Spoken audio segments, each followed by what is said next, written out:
Bienvenidos a Relatos, un podcast donde compartimos sobre cultura, libros, ciudades apasionantes, viajes, temas herméticos, esoterismo, simbología y muchísimo más. Comencemos.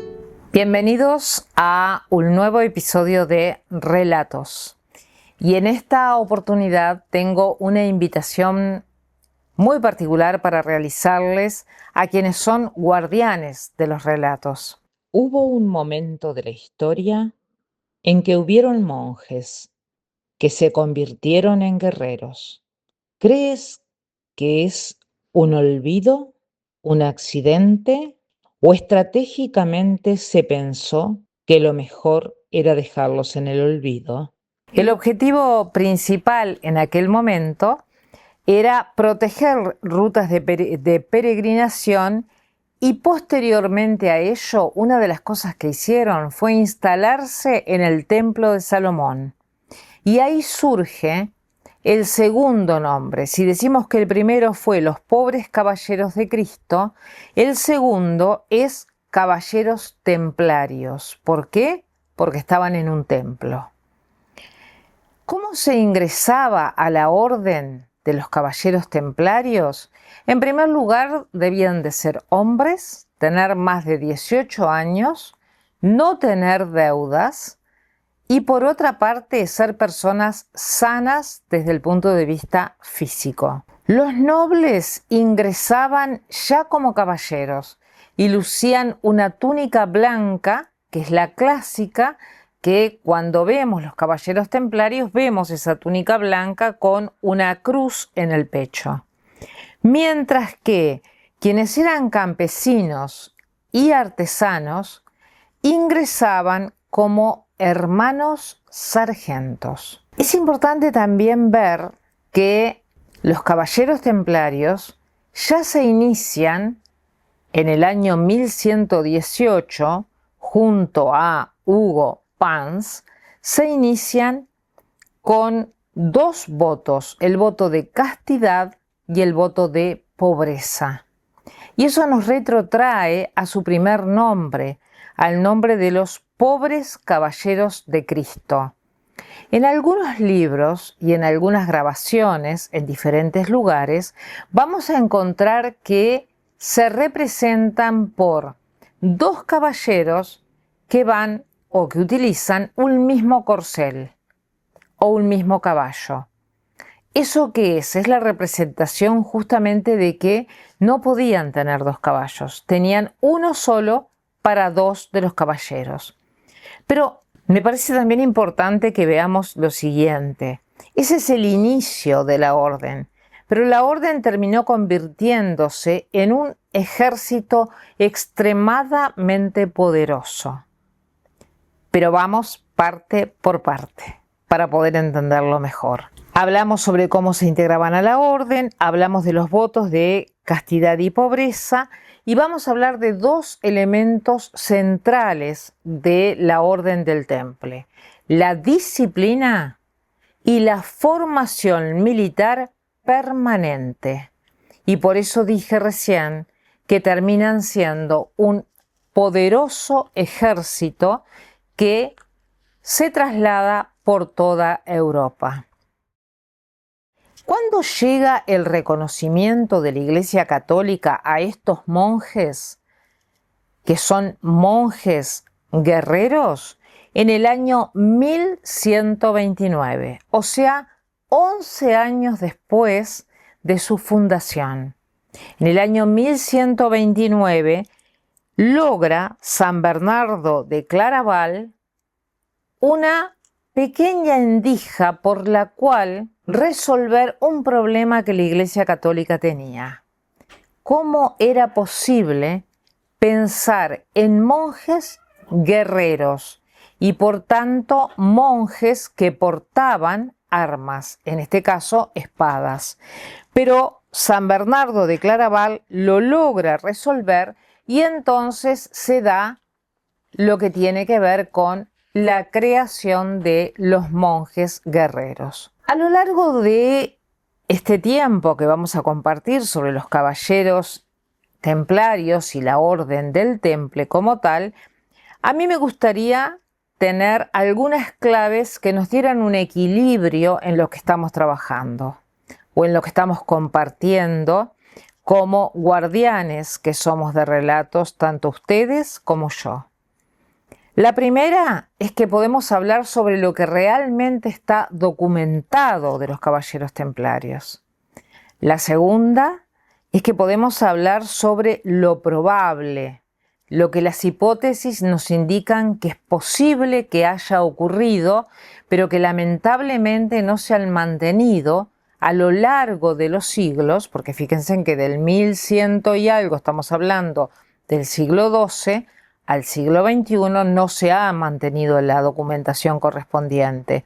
Y la tercera, y quizás la que más nos gusta, es hablar sobre la leyenda de la Orden del Temple. ¿Por qué? Porque, como siempre comparto con ustedes, las leyendas dan el sustento a lo que la historia no puede dar el sustento. Para que algo sea histórico tiene que estar adecuadamente registrado, adecuadamente documentado y demás. La leyenda, en cambio, es aquello que se transmite de una manera de boca a oído y que cuando miramos a la Orden del Temple, lo que a mí me parece realmente interesante es que estamos hablando que desde el siglo XII al siglo XXI tenemos cuestiones de leyenda que podemos compartir. Voy a pedirles que se imaginen, que cierren los ojos e imaginen Francia en el siglo XII. Francia en plena Edad Media. En ese plano, que podríamos decir, podemos tener en nuestra mente un plano aéreo de ruinas medievales, de amaneceres, de niebla, de campanas lejanas, de campiña. Es una Europa, esta Europa del siglo XII, donde lo que tenemos es un mundo fragmentado, un mundo violento y un mundo inestable.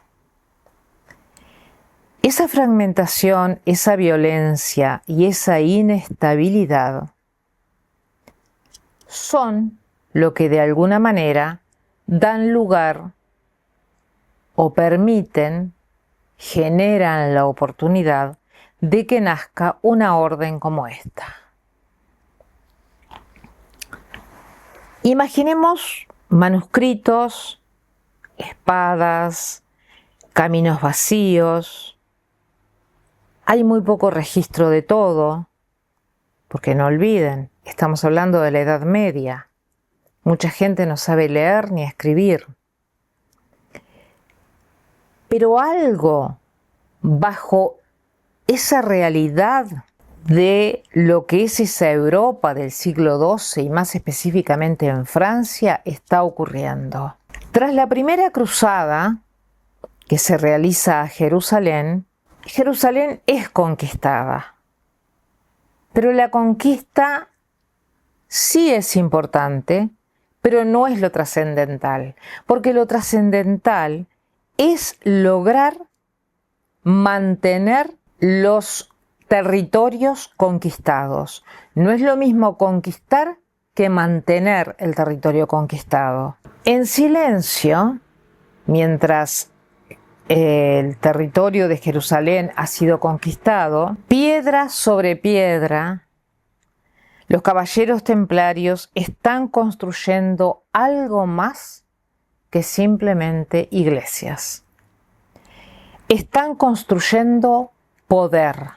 Y no olvidemos esto a lo largo del tiempo que vamos a seguir hablando, porque voy a regresar en más de una oportunidad a esto. Es un grupo reducido de hombres, liderados por Hugo Pans, que proponen algo que parece imposible en el siglo XII. En primer lugar, monjes que combaten con estructura militar, con formación y disciplina militar. Tras la primera de las cruzadas, Europa no solo está exportando la fe, está exportando estructura. ¿Y por qué decimos que no solo está exportando la fe? Porque debemos de pensar que en ese tiempo también había un avance importante de todo lo que podía ser la cultura musulmana. Y Roma quería ponerle un límite a ese avance. Y los caballeros templarios eran una herramienta para esto. Desde Francia, donde surge la orden con Hugo Pans, comienza una expansión cuidadosamente organizada. Una expansión que uno podría utilizar una frase que es Ordo ab chao. El orden nace del caos. Recuerden lo que dijimos al inicio cuando les pedí cierren los ojos e imaginen esa Europa del siglo XII, fragmentada, violenta, inestable. Y ahora decimos el orden nace del caos. La orden del Temple no es caótica. Desde un inicio es una orden muy planificada, pero además de ser muy planificada, es geométrica. Las primeras construcciones templarias revelan ya un patrón que van a repetir a lo largo de los años. Y ahí cuando digo que revelan un patrón, lo que quiero hacer es un énfasis particular en que la arquitectura es un lenguaje. En todos los tiempos, en todas las sociedades, en todos los grupos humanos, la arquitectura siempre ha sido un lenguaje. Y en el caso de la Orden del Temple, también lo fue. Las iglesias, en su parte principal, las iglesias que fueron construidas por la Orden del Temple a lo largo de aproximadamente 2 siglos o más, tenían una parte central que era octogonal. Y ahí quisiera que volviéramos y recordáramos algo de cuando hablábamos de alquimia. Un octógono tiene 8 líneas. O sea, volvemos al 8 de la alquimia. Y ese 8 y esa parte octogonal que los templarios colocaron en las iglesias, en la parte central de las iglesias, está muy vinculada a la representación del Santo Sepulcro, pero también está vinculada a otra cosa, está vinculada al infinito, está vinculada a la resurrección. También tenían a más de iglesias que, si bien digo, tenían la parte central conformada por un octógono, en algunos momentos aparecieron círculos y en algunos momentos se adaptaron a las exigencias del territorio donde estuvieran construyendo. También tenían fortificaciones que les permitían el control del territorio. Y tenían comanderías que eran núcleos económicos sumamente importantes y de los que vamos a hablar en un ratito. No son ninguno de estos edificios aislados. Son puntos de una red. Los templarios comienzan a crear la primer red y son los primeros creadores de la globalización. Pensemos en un ejemplo simbólico. Eco del modelo de Jerusalén, replicado desde Francia a gran parte de Europa. La Orden del Temple desarrolló una red de implantación territorial que combinaba espiritualidad, economía y control táctico y estratégico de los territorios. Algo que hasta el momento la Iglesia Católica no había hecho, pero nadie más había hecho, tampoco lo habían hecho los reyes.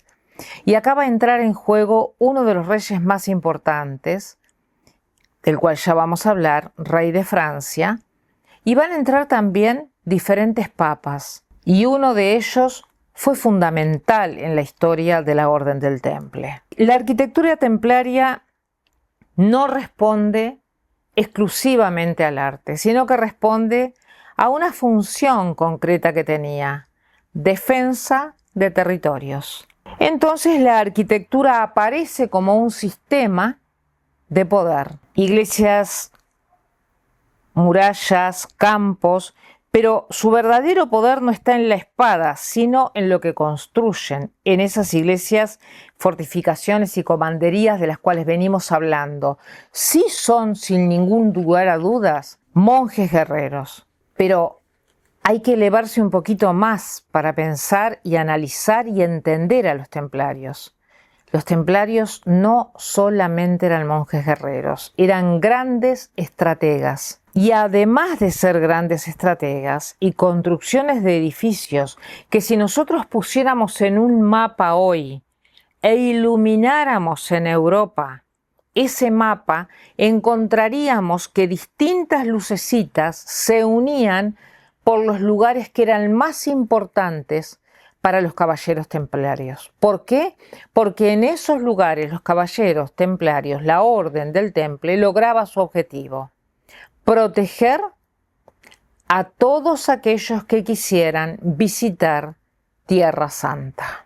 Sin que nadie lo notara, los templarios habían diseñado el primer mapa de poder moderno. Los templarios no dominaron territorios, dominaron conexiones.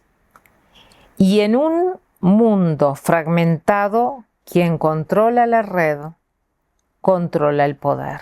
Imaginen que estamos hablando de los siglos XII, XIII, de la Edad Media, y que esto lo podemos traer al hoy.